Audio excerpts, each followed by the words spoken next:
কাতারে হামলা চালিয়েছে ইসরায়েল, এটা পুরনো খবর, কিন্তু এই হামলাটা কিভাবে চালালো, কেমনে চালালো, সেটা কিন্তু বড় প্রশ্ন।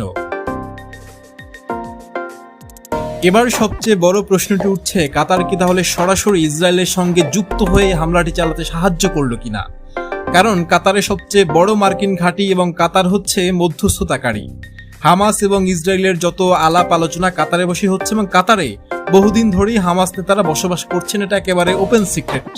হঠাৎ করেই ইসরায়েল কেন কাতারে হামলা চালাতে গেল, এবং সেই ডেফিনিট দিনে যেদিন হামাসের নেতারা সেখানে বসে আলোচনা করছিলেন এবং গুনে গুনে ঠিক সেই জায়গাতেই হামলাটা হয়েছে। কিভাবে?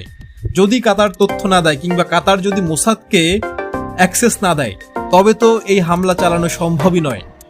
কাতার যে নাটক করছে এখন জাতিসংঘে জানাচ্ছে, নিন্দা জানাচ্ছে, কিন্তু তার পেছনে কি আসলে কাতারের সঙ্গে ইসরায়েলের একটা ঘনিষ্ঠ যোগাযোগ ছিল? মানে কাতারই একরকম ইসরায়েলকে হেল্প করেছে, মানে বিশ্বাসঘাতকতা করেছে হামাসের সঙ্গে।